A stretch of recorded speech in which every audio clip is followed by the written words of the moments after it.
Good morning, everybody. Can you hear me okay? Great. Welcome to Parents and Family Weekend. We are thrilled you are here. This is something my team and I look forward to every year. We love to get to talk to parents and families about our very favorite topic, which happens to be study abroad. My name is Ashley Heaton. I've worked at the Global Education Office for 6 years, and I am moderating this panel. And I'm a study abroad advisor and outreach coordinator. Vanderbilt has programs in over 120 programs in 40 countries. Students are eligible to study abroad as soon as they finish their first year here at Vanderbilt and as late as the fall of their senior year with permission from their dean. So we have a lot of different options. We have semester-long programs, we have full-year programs, we have summer programs, and Maymester programs. And if you're not familiar with the term Maymester, that is a 3-credit course taught by a Vanderbilt faculty member abroad right after your student finishes courses in May. Quickly, just a few other facts. If you happen to have financial aid or scholarships, if you study abroad for a semester at Vanderbilt, a semester abroad or a full academic year, that applies with the exception of work study. And the cost of studying abroad for a semester is comparable to the cost of studying at Vanderbilt. I'm going to let my panelists introduce themselves. I'm going to ask them a question or two, and then we're going to throw the mics out to the audience because we want you to get the information you need. So start thinking of questions, please, and then I'm going to pass the torch to my panelists. Please introduce yourself and tell us what program you studied on and what your major is. Okay, is this mic working as well? Yes. Super. So I'm Sophia Santa Cruz. I'm a senior here at Vanderbilt University. I'm studying mathematics and economics with a minor in Chinese language and culture. Kind of a mouthful. Oh. Yeah. Is this oh, wow. Okay. I'm Sophia Santa Cruz. I'm a senior here at Vanderbilt University, and I'm studying mathematics and economics with a minor in Chinese language and culture. I've studied abroad twice already. I went to China sophomore year fall and then to New Zealand junior year fall, and now I actually just got accepted to my 3rd program for next semester where I'll be going to Samoa. So I really like studying abroad. Hi everyone, my name is Alyssa Hackemak. I am a senior here studying human and organizational development with a minor in corporate strategy. I spent my entire junior year abroad. In the fall, I went to Sydney, Australia, and then in the spring, I completed my HOD internship in London, England. Hey, I'm Haley Gentry. I'm a senior at Vanderbilt. I'm studying public policy and Spanish with a minor in environmental studies, and I spent my fall semester of junior year in Barcelona. Good morning. I am Michelle Gentry, Haley's mother, and we're just here for support. And if any parents want to ask us questions from a parent's perspective, we'll see what we can do. And I'm Chad Gentry, and she's the boss, so I'm going to let her talk first. And I'm Haley's dad, and we're happy to answer any questions, and good to see everybody. Hi, my name is Zoe Siakis. I'm a senior. I'm studying religious studies and sociology, and I spent my spring semester of last year, my junior year, in Samoa. Hi, I'm Taylor Evans. I'm also a senior. I'm studying public health and English, and I studied abroad in Copenhagen this past semester. Hi, my name is Max Bernstein. I'm a senior majoring in public policy with a minor in Arabic, and the summer after my sophomore year, I did a non-Vanderbilt program in Jordan, and then this past spring studied at University College London in London, England. Wonderful. Thank you so much, and especially to our parents who are making an appearance today. I know that's a valuable perspective to add to this panel. So my first question is, how do you feel study abroad influenced your academic, professional, and or personal development? And if you can keep it to 2 minutes, that will be optimal. I know that'll be a tough one. Anyone who wants to jump in?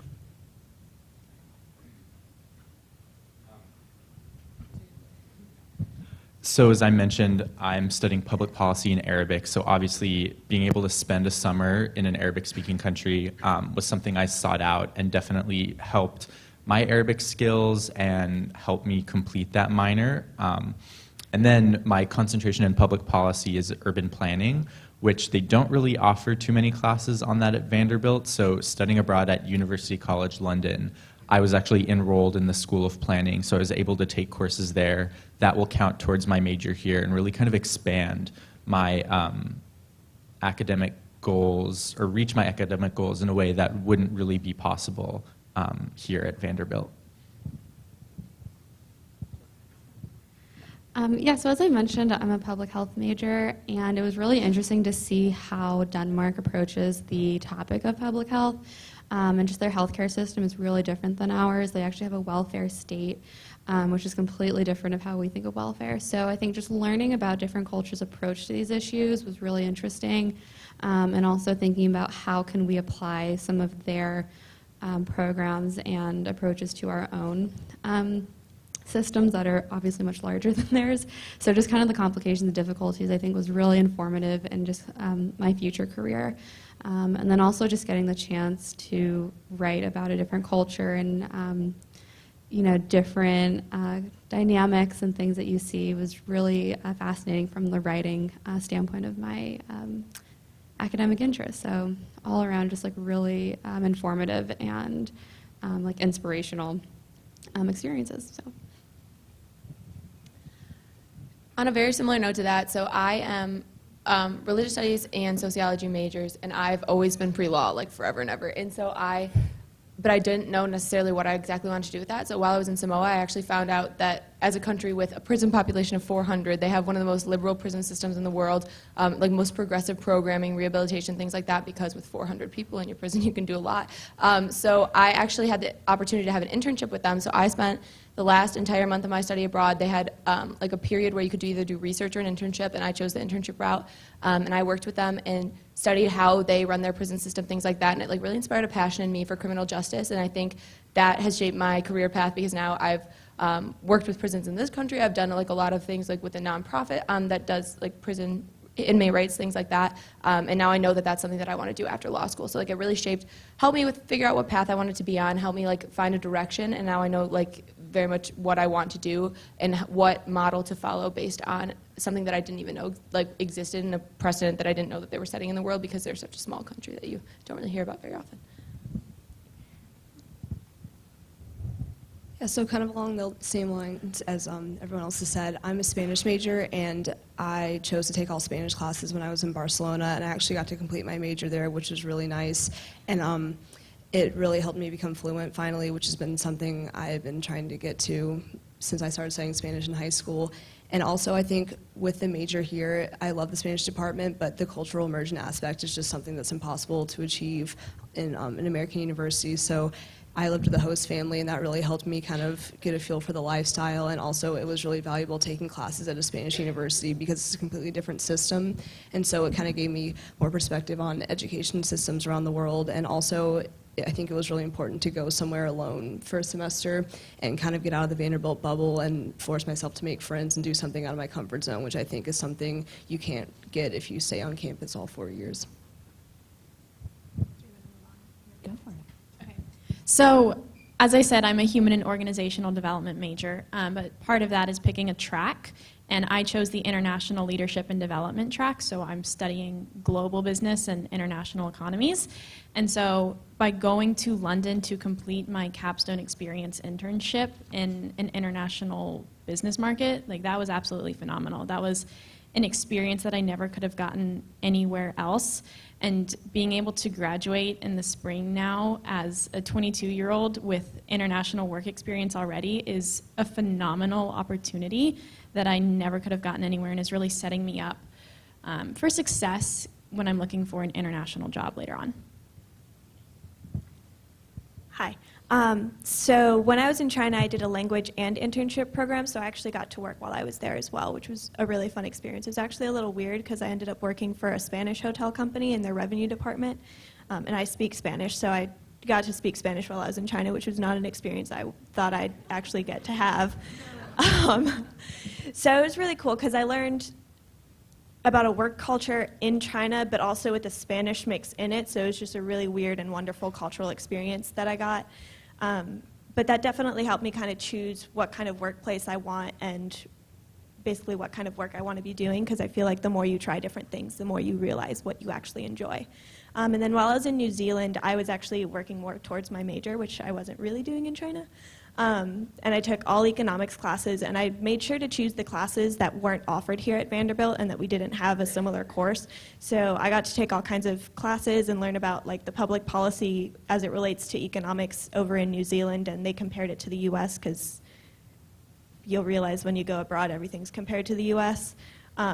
So it was really cool seeing how things are different and how they compare back to us and how they're doing some things better and how we're doing some things better. And just seeing all these differences really lets you gain this more worldly perspective that you can use later on in life. Thanks, everybody. And I'd like to pick on the Gentrys a little more, please. From the parental perspective, what kind of growth and change have you seen in Haley as a result of her study abroad experience? Well, for me, can everybody hear me? Okay, great. You know, Haley, like a lot of your students, very accomplished academically, and you know where we're from, and just south of here in Birmingham, in our community, it really is kind of insular. And so to kind of echo what Haley was saying, for her specifically, and every child is different, young adult, sorry, but for Haley to really be able to take that step and be able to leave the country and be so far away from us and really have to stand on her own 2 feet, not just academically, but in a whole variety of areas. We were very fortunate as a family. We got to go over there and spend 10 days with Haley, with our son, who's also a Vanderbilt graduate. So, you know, apart from, hey, there I am. I don't think he wants to hear me. So we had a unique family experience, but, you know, so we kind of saw Haley halfway through the experience, but when she got back home over the holidays, you could really notice a change in just that she had had a very fundamentally life-changing and positively altering experience, and none of that would have, and we love Vanderbilt, and we love all the experiences here, but really for our family and for Haley, that ability to step outside her comfort zone, I really think will pay dividends really for the rest of her life because she's had that experience, and just much more independent and much more confident in her abilities and what she can accomplish on her own at a young age, and I think it's going to pay great dividends, you know, as we move forward. Probably a lot of the same things I was going to say. Her independence, she's always been an independent child, but just going off, she went over, she didn't really know anybody. She met a few of the other Vanderbilt students going, but she wasn't really friends with them, so she did go out on her own. I was a little nervous about the homestay just because she was so far away, but she had an incredible family. We got to meet them. They invited us over. So just seeing her in that environment, like she took us around when we were in Barcelona and showed us places, and just the independence and her personal growth has been pretty incredible to see. Thank you. It's always good to consult the boss. Thank you. I think I'll commit this to being my last question, then I'll turn it over to you. But what were some of your concerns you had prior to studying abroad, if any? We can do popcorn.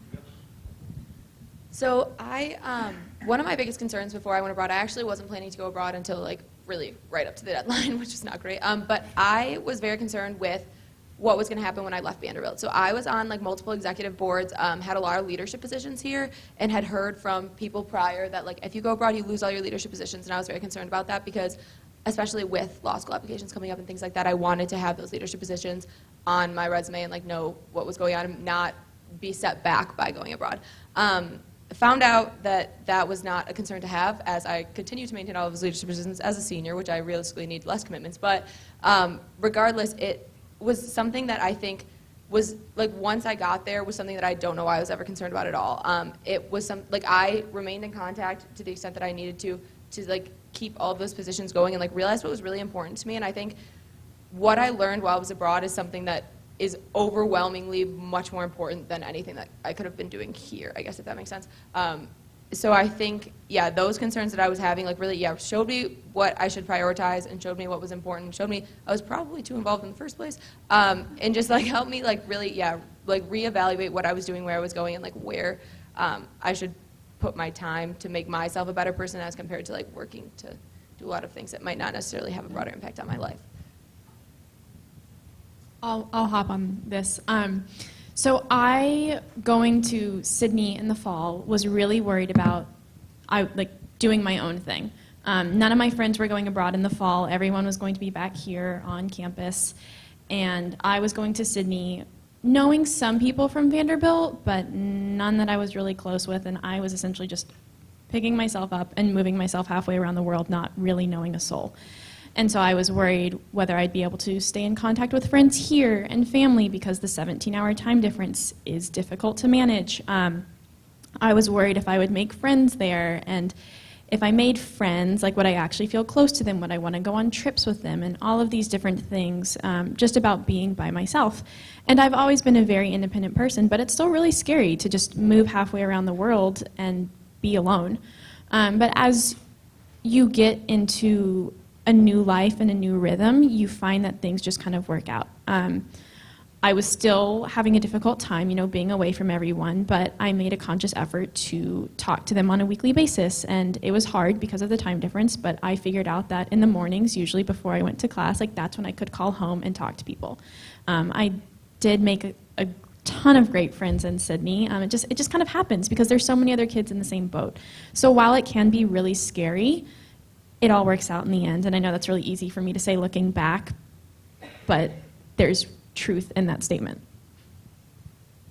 Yeah, I think for me, I wasn't super nervous about leaving, but since I was doing a homestay with the family and I was the only student staying there, I was a little nervous about being kind of outside the center of the city in Barcelona and not having someone to go to class with, if you went out at night to come home with, because it's kind of scary being being a young female by yourself. That's always a concern.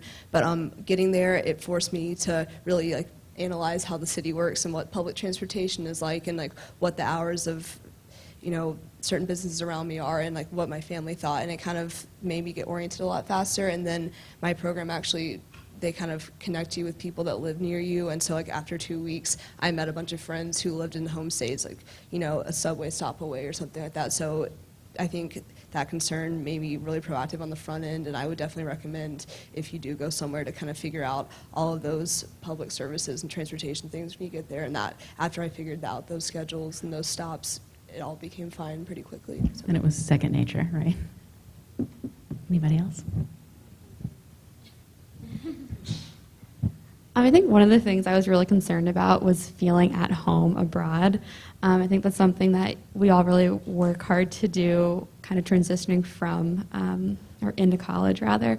So kind of going through the whole process again was really daunting, and I also was in a homestay, so kind of acclimating to another family's dynamic was definitely a concern, but turned out to be a really smooth process just because my family was really great kind of with that integration. And I was also concerned just about kind of fitting into Scandinavian culture. And I mean, for those of you who don't know, Scandinavia has certain demographics that I do not necessarily fit into. At least that was my assumption. So I was afraid about kind of standing out, but got there, and it's really any urban city, and kind of just found there's a lot of diversity there that I wasn't anticipating on finding. So it was comforting to see that played out and kind of getting, again, acclimated to a different kind of diversity and a different kind of culture. Thank you. And before I throw it out to you, I just want to, I know we'll probably talk about academics in some of the questions, but I want to point out that a student with any major or combination of majors can study abroad and work toward major and minor components while abroad. But it really helps to plan early and look at that 4-year plan with an academic advisor and look at what flexibility you have to expand the number of programs that could be relevant to finishing in that 4-year anticipated timeline that most students are striving for. All right, it's your turn. I have wonderful colleagues in the audience who are going to bring the mics around. Oh, that's the least cost path if ever there was one. Hi there. I've got 2 separate questions. One would be what the typical housing situation is and how they vet host families. I heard that. And the second would be my daughter is really interested in studying in Spain. Spanish is a brand new language to her, so how would you recommend going about learning the new language? I'll tackle the housing, then I'll let you handle Spain. Tag team. Housing varies by program. Some programs have a required homestay, some have a variety of options. It really depends on the program. So if your student wants a homestay, that's a parameter we can put on the search for a program that fits your student. Some programs have flats or apartments, some have more dorm situations, some have multiple options within that realm. So it's program specific, and we can help with that. Program providers, many of our programs are referring providers, and they're the ones that vet the housing.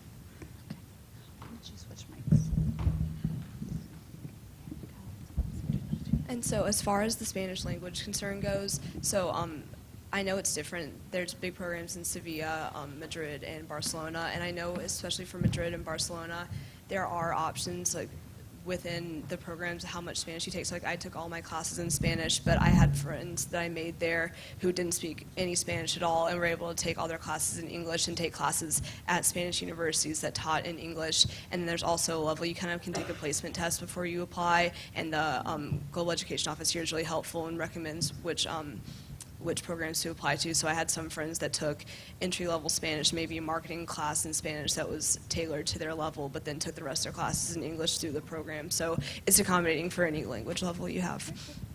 For the language or for the housing? Okay. Okay, so another thing about the language real quick. We have all kinds of different programs. We have like CET, SIT, all kinds of different stuff. And I know specifically the CET, which is what I did when I was in China, they have all kinds of different levels. So again, they place you in a level and you're basically with a cohort of students in that level and you take classes with them every day. So I was in, I think, intermediate. I took 2 semesters of intermediate while I was in China, and we kind of just went along the entire semester with that group. And then we had students that had less Chinese language, and they kind of just learned it along the way. And then we have students that are really advanced, and they got to talk about all kinds of really cool subjects throughout their classes. So it really just depends on what kind of experience your child wants and what language level they are, and they'll definitely be able to find a program. Thank you. Does this work? Yes, it does work.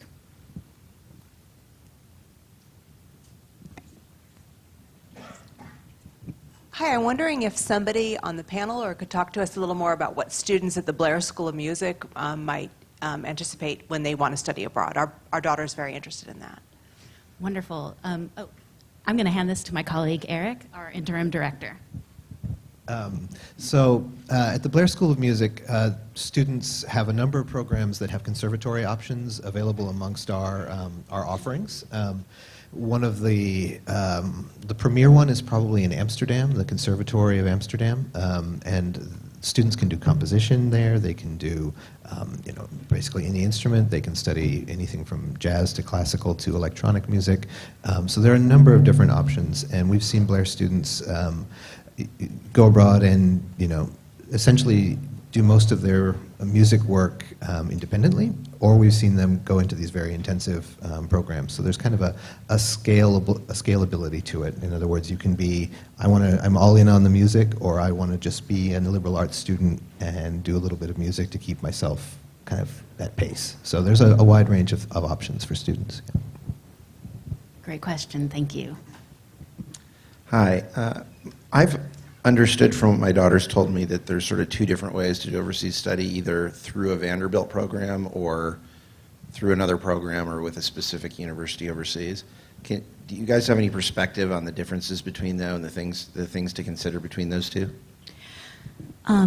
Yes, our office is tasked with facilitating all the approved programs. So those are faculty vetted, and you earn direct credit currently for those.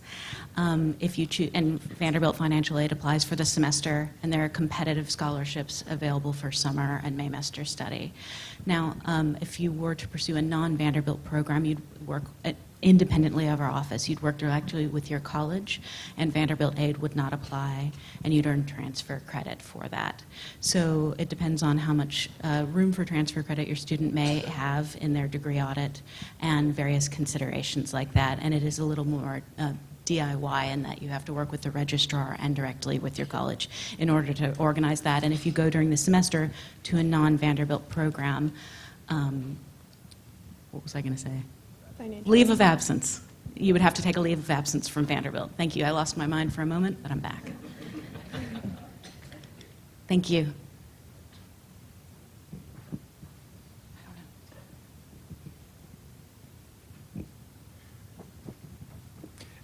I'm starting to become aware, talking to my daughter, that there's an immersion Vanderbilt. I think it's a requirement for graduation. And now here I see in the pamphlet they talk about immersion Vanderbilt abroad. And I assume what you're saying is to fulfill that requirement by doing something abroad. How does that all, how do those two fit together? You described the one, immersion Vanderbilt, and then how you might apply it here.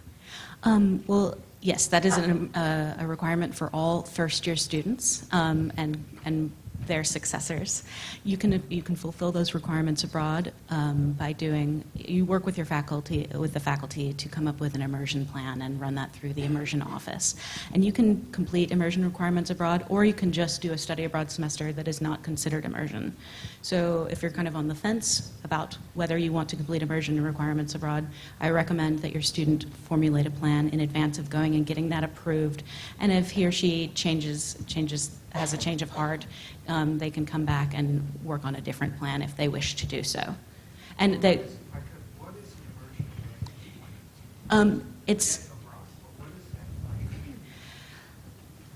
it's a component where I'm going to let my director handle this because it's new to me as well, and I'm learning about it along the way.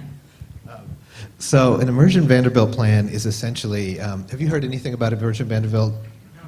Okay, so this is why I stood up, because I think we need to explain what it is. So Immersion Vanderbilt, the idea of it is to get every student who comes to Vanderbilt and give them the opportunity to do an independently driven project on something that is meaningful to them. And so what it involves is, it doesn't have to be academic, but it involves 9 to 15 credit hours of experience. That could be the equivalent of 9 to 15 credit hours of experience. So part of that time could be filled with classes, maybe 3 or 6 hours of classes, and maybe the equivalent of 6 hours of classes that are actually served at an internship, for example. That would be along what's called the civic pathway.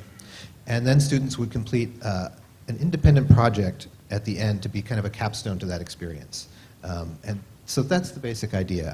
As I was listening to the panelists, I heard Zoe, for example, talking about the work that she did with an NGO related to prisons, I think is probably what you were doing. Is that how you were structured? I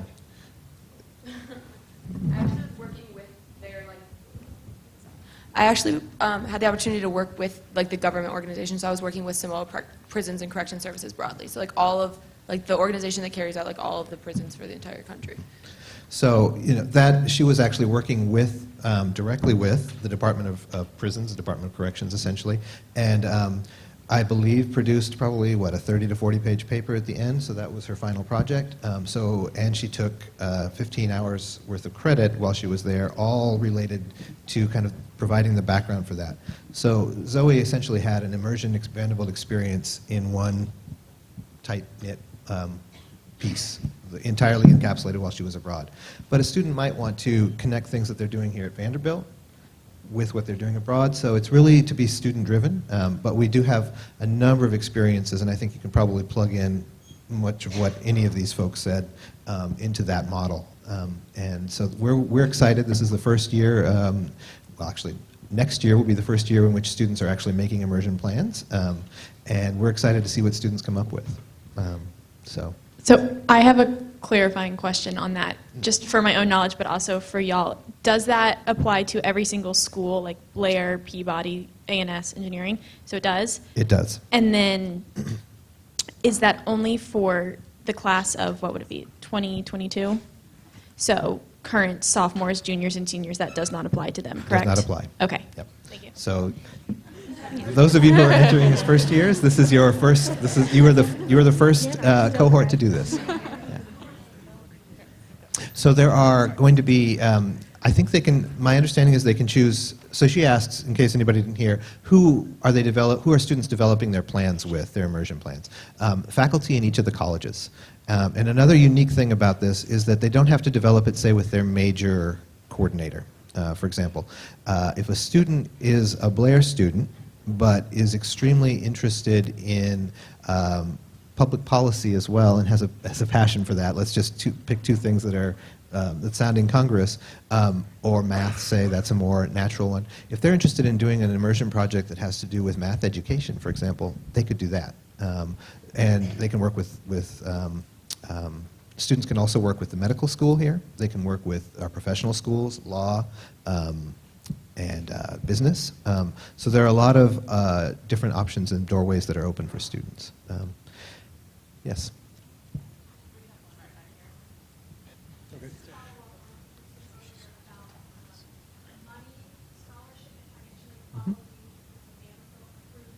Mm-hmm.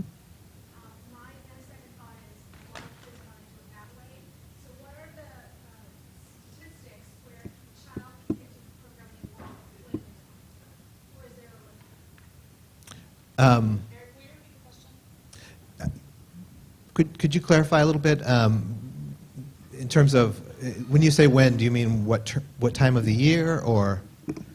So, for example, because I'm assuming more Vanderbilt families will want to keep their money and will do only Vanderbilt-approved programs, I'm just curious if, for example, the Samoa one, only 2 people a semester or a year can do that, or the New Zealand, or whatever it is, and so therefore a child is then locked out and they have to go to second, third, fourth choice because they can only do it junior year. Sure. So there are some limitations that are inherent to some programs, but not to others. So I think Samoa probably has a limit of 25 students total, but Vanderbilt students would be in a pool that included other students. I don't know, did Samoa get to the limit when you were there? Yeah, so for many programs it's not an issue.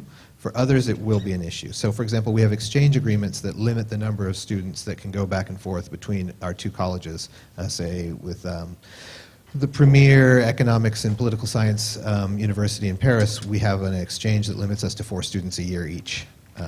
And so that limitation would apply. There's probably, less than 10 universities to which that limit applies. But Copenhagen, for example, is a very popular program, and students have, DIS, the Danish Institute for Study Abroad, actually sends people here to interview our students, and we send 60 or more students on that program each semester. There are no caps, artificial caps on our programs, but students are, in some cases, competing for places, and sometimes that competition is more intense than others. Can I ask one follow-up question? When should a student then start planning this if there are some limitations in application processes involved? So one thing I'll say is that going in the fall, because we have more students currently studying abroad in the spring, typically, going in the fall is a great way to lessen the competition and increase your chance of going on a program. I would say that to be safe, I would recommend every student come in their first year and talk to us. Some students have much more flexibility in their schedule, and that isn't strictly necessary.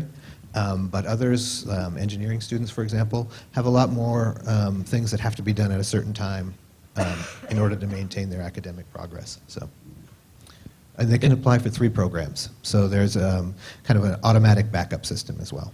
So there are a number of ways in which we handle that. Yeah. If I may add real quickly, not specific to your question, but your observation that most folks would do a Vanderbilt program due to the financial implications, just to echo what was said earlier, Haley wound up choosing living with a family abroad, and there are other options certainly, but we were almost flabbergasted when we found out that it was actually more affordable for Haley to study in Spain that semester than it was here at Vanderbilt for that semester. So just to echo that part of it for those that it matters, it really can work out that way. So I noticed there were no engineering students on the panel. Can you talk about the study abroad options for engineering students? This is my colleague, Isabel Chris.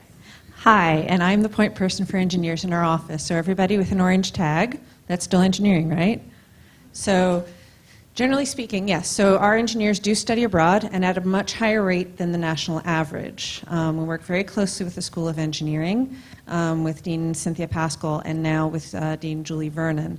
So we're very happy with the success that we've had sending engineers abroad. As with any major, and I think Ashley has already mentioned, looking at your 4-year plan, meeting with your academic advisors, and looking at where in your schedule you have flexibility for courses. If you need to move courses early, take them early, or move them late, you want to find out that early enough. If your student really doesn't know where to start, usually you can always send them to me, and my name is Isabel Christ. Also, I will be for the Engineering School's Dean's Hour later today, so if you're going to be there, I will be there as well. and as well at our open house, so if you have questions about that. But it is definitely, our engineers do study abroad, and we're very happy with the rate. I think the last graduating class was 30% of the graduating class had studied abroad. Hi, I'm just wondering with an HOD major, or if it's part of another, like another major like economics, a double major, is the only option for studying abroad London? Because then if, you're saying no, I won't continue. No, it's a I know, great I was question. I thought it was only London, and then if he wanted to go to another city, then he'd be off campus 2 semesters, and he doesn't want to do that now. So yeah, we're talking about slightly different things, and I'm going to hand this to Alyssa in a moment. But we don't actually handle the international internship component. If you want to do that for your HOD internship, it's certainly an option, and I'm going to hand it to Alyssa, our in-house expert. Right. So as an HOD major, you are required to do an internship with a company. You can do that in multiple cities in the U.S., and then the only international opportunity that Vanderbilt has a professor on the ground is London. And so London is what they call their international city, because it is the only one the HOD internship office actually supports with a professor in London when we take classes with her. But you can do your HOD internship in any other city in the world. Again, it just requires a little more effort on your behalf to make that plan and present it to the HOD office and make it work. But any HOD student can study abroad, just like a general study abroad program, anywhere in the world that GEO offers or with a non-Vanderbilt program. So HOD internship is kind of its own separate beast that does not fall under the study abroad category technically, but you can do your HOD internship anywhere in the world if you so choose. Great question. Hi, I have a transfer student. So how does this all impact transfer students? Welcome to Vanderbilt, number one. Thank you. We got to speak to the transfer student orientation, which we really enjoyed. So we love to work with transfer students, obviously. What you need to do is, in order to study abroad through Vanderbilt, you need to have completed a semester at Vanderbilt before you apply. So if your student just arrived this fall, they could study abroad as early as the Maymester or summer or next fall. And yeah, and we'd be happy to meet with him or her, just have them come and visit our office. Right. Yeah, oh, I'm sorry. I know your student has brought in a significant amount of transfer credit, so this will be a different kind of credit. So it would not be additional transfer credit. So this is just, it will appear as if your student was at Vanderbilt.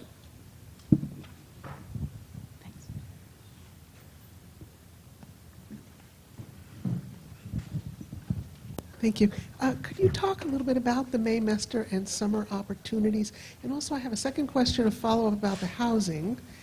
In the event that a student selects a certain type of housing and it does not work out for whatever reason, what options would they have once they're abroad? Great question. Maymester opportunities will be unveiled to us in November. Those are faculty-led and faculty-proposed, and I'm not trying to keep you in the dark here. I don't know them either.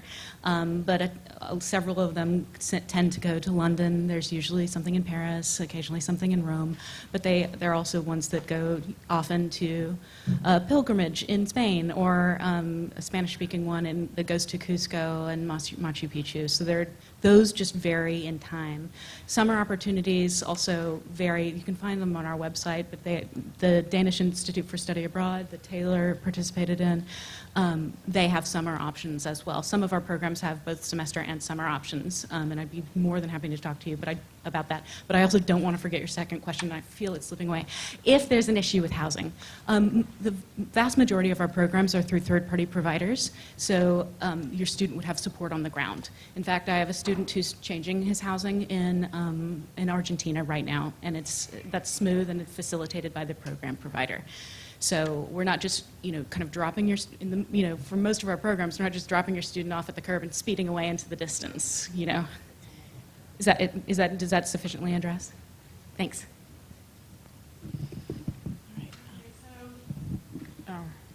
So besides just studying abroad, I think that you also have other programs to go abroad. like, I guess my son's going to Sweden for fall break, and it's with a group that he went with to New York last year. Is So this is a, it oh, sorry. Is this like- a service project, potentially? I think so, yeah. They helped with the homeless in New York last year, and I'm not sure what they're doing in Sweden, but Great. he's going. I'm going to let my colleague Dave handle this one, if he would, please. Sure. So that would not be handled through our office because that would not be considered study abroad as it doesn't carry academic credit, if I'm understanding you correctly. I would imagine what he probably did is some sort of volunteer work. He's a sophomore now? Or a junior? Okay.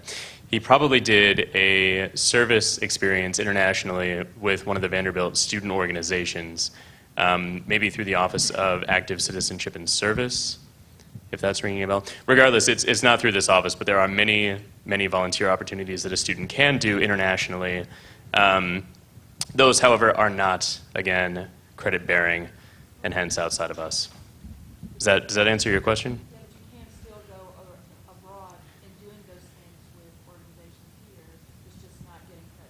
Correct. Exactly right.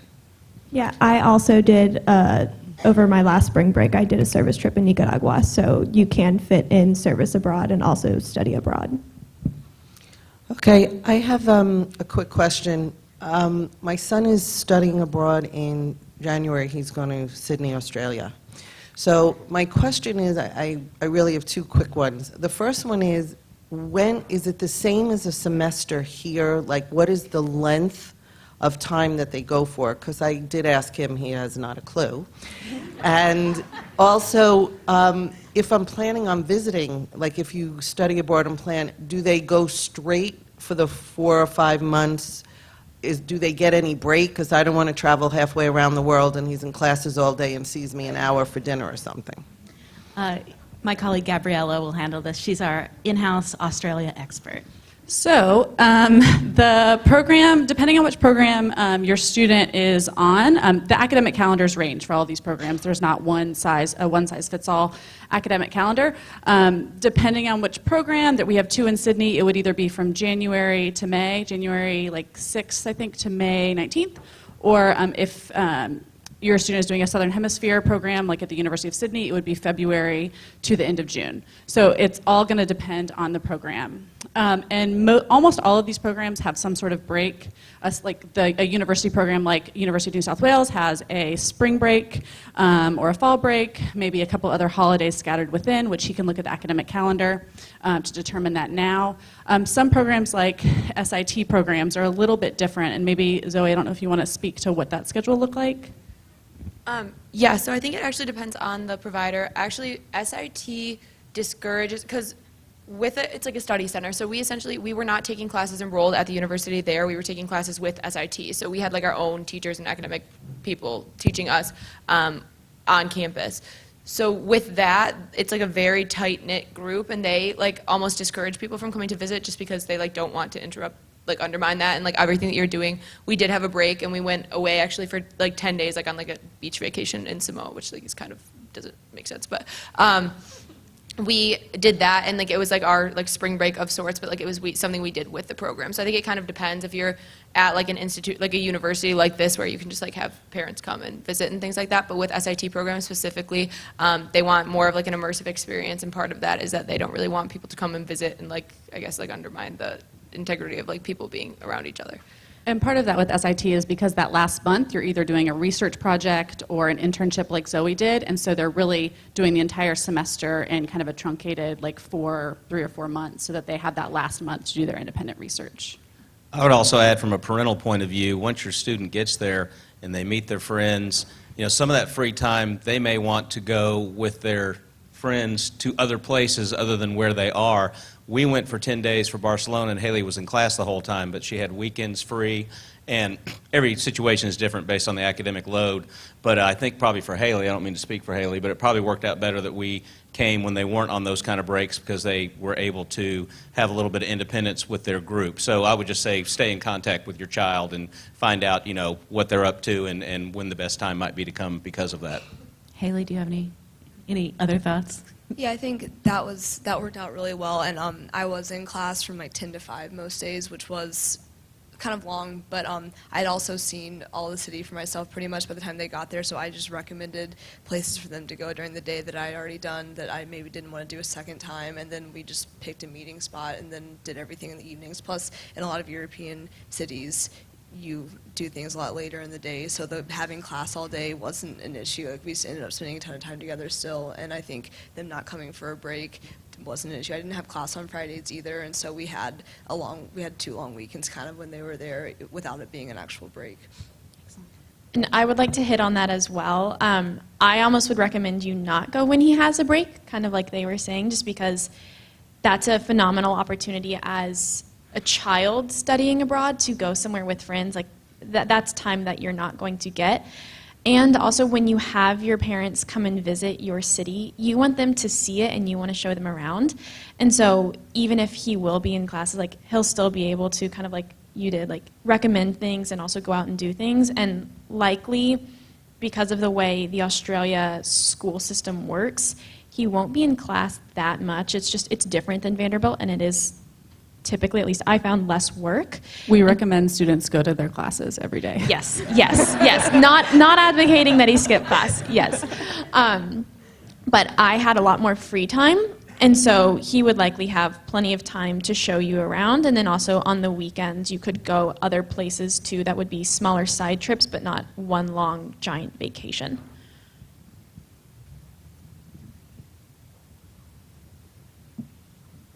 I'm just curious how how does the grading system works like in different countries, different schools comparing to Vanderbilt? It's like if you have a different like A or GPA, and it's like in China or London, that maybe it's the same as whatever's from Vanderbilt. The students, if the grading system is different from the United States, the students are given a grade conversion before they go, and then it's reiterated during their orientations. So they know what to be aiming for to achieve a Vanderbilt A or B or that kind of thing. Is that sufficient? Is that sufficient? I want to make sure I address it. Any other academic questions? Housing? Safety? Oh, that I might. Back here. Oh, great.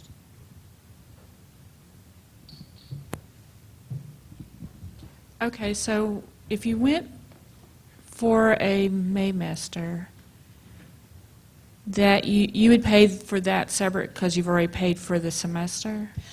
Actually, no, it's not in the traditional academic year, so financial aid does not apply, but you can apply for need-based competitive scholarships, and those scholarship applications will go live around the time of Maymester applications, and that would be the scholarship application would be separate, and you can find the pricing from previous Maymesters on our it's linked out from our website. Is that right? Okay, and so if you went for a whole semester. Mm-hmm. You just would pay for the going semester abroad, and you wouldn't have to pay Vanderbilt anything, right? The billing for all of our programs does go through Vanderbilt, and our website has a financial section that includes budget sheets, so it's really nice to be able to compare a semester at Vanderbilt to a semester abroad.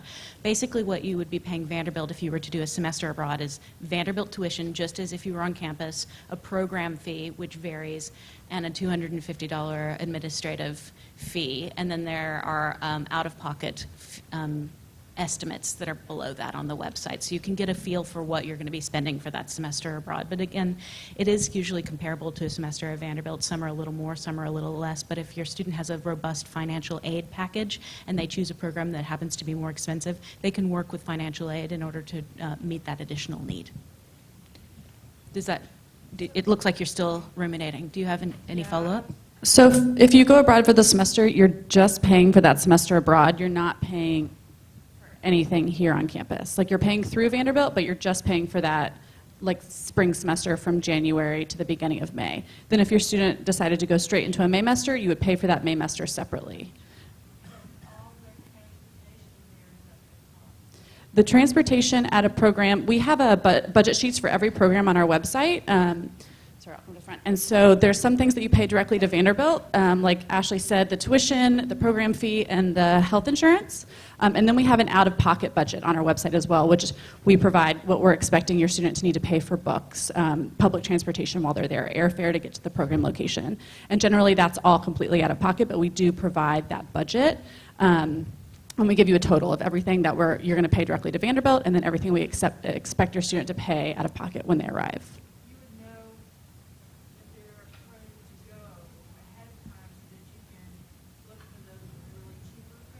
Correct. Correct, yep. So students for the spring, who are going abroad in the spring, just found out whether they were nominated by Vanderbilt, and in the next couple weeks, depending on the program, they'll get accepted by the program. And so then they'll receive guidance from either us or the program provider as to what day to arrive, how to procure a visa, and all of that. So it will all be many, many months, hopefully many months before the student's supposed to arrive in country. Like I said, I just got accepted to the program in Samoa, and I already know when I'm supposed to be in country. I've already started looking at flights and all of that information. So it is sent out well in advance, and I'm not supposed to be there until like January 24th. And so you'll have plenty of time. When you receive an admissions decision from a program, you have time during which to accept or reject that offer. So applying doesn't obligate you. You have a minute to take stock or choose one of a few programs you've been accepted to. Also, just a note on that, with at least the program that I did, they actually provided us a stipend every week, so they would give us money at the beginning of the week that would pay for all of our food and transportation for that week within the country. So actually, and that ended up they would give you a lot of money for the week. So that actually ended up covering all of any travel that I did, any souvenirs that I bought for my family, things like that. So actually, I am a Chancellor Scholar, so I have a full scholarship, and that paid for everything. So I was traveling and buying souvenirs and things on this money that I was kind of getting from Vanderbilt, which was nice. So yeah, they it kind of depends on the program, but specifically with SIT programs, they are going to pay for all of your living expenses and things, and they're going to give you money to do that every single week. And Zoe, where was your orientation for your Samoa program? Ours was in Hawaii, so we actually flew to Hawaii. We were there for a week studying at the University of Hawaii, and then we went from there to Samoa. Just wanted to promote the Samoa program. You get to go to Hawaii. Yeah. Can I say one other thing?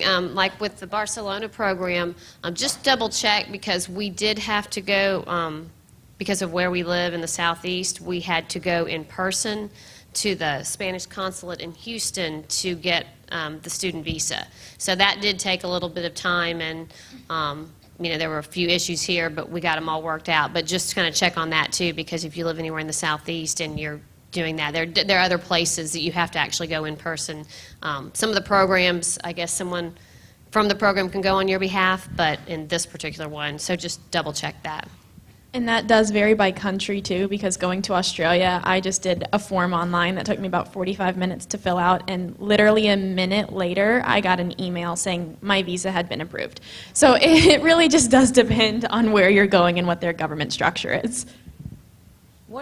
What countries are for biology major? What countries do they go to study abroad? So for a biology major, it depends on what the student needs to take. But there are a variety of options. If they need lab sciences, they're generally probably going to want to take that in English, because that's a lot easier to do than a language that you're learning. And also you don't have to worry about where the decimal and the comma go, because we do it differently here than in Europe, for example. So it really just depends where. Usually English-speaking world, so UK, Ireland, Australia, New Zealand. There are some other programs, but again, it depends on what they need to take. It may be that they end up going to Copenhagen if they have the course that they need. So it depends, and we work with that. Like I said, I work with the engineers, but I also, by default, also can help with the STEM, as can all of my colleagues in Geo. And one thing is, we really like to see those hard sciences delivered in English. We can have time for one more question. Okay, so my question kind of centers around safety.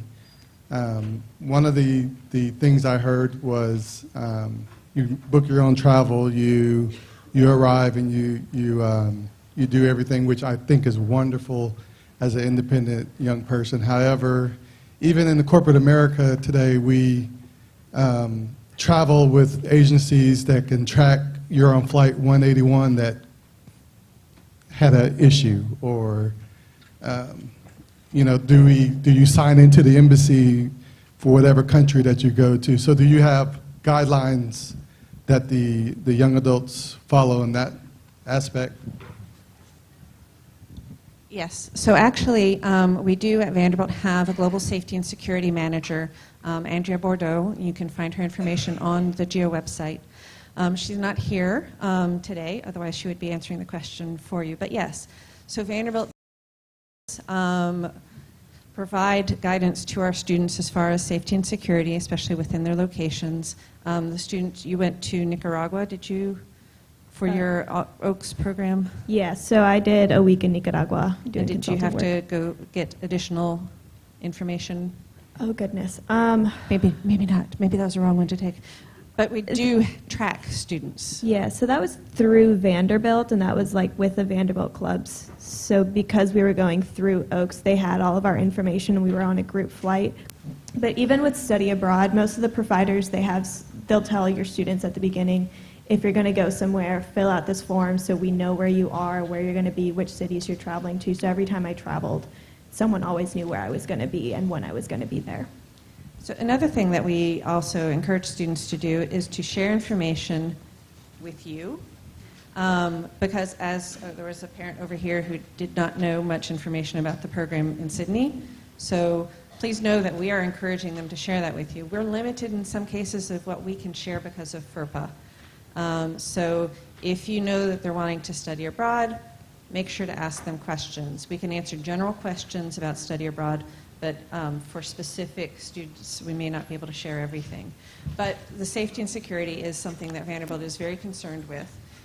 We do have a security provider that will help in situations of natural disasters or evacuation. We have a comprehensive health insurance that covers students internationally, and we have our global safety and security manager, as well as the Vanderbilt Incident Response for Travel, VERT. So this is an emergency number that students can call from anywhere. So if they're in a situation where that's the number they have, they would call, and then the core team would get together and then implement a response to assist that student. Okay, I think that's going to have to be the end. I'm going to pass it back to Ashley. Thank you so much for being here. We're delighted with your questions. They were so insightful. Thank you to our panelists, including the Gentry family. And our staff members will be floating around here for a little bit, but we'll also be from 1 to 3 in our office in the Student Life Center, Suite 103. We'll have chips and chats if you want to come to our open house from 1 to 3. Thank you again.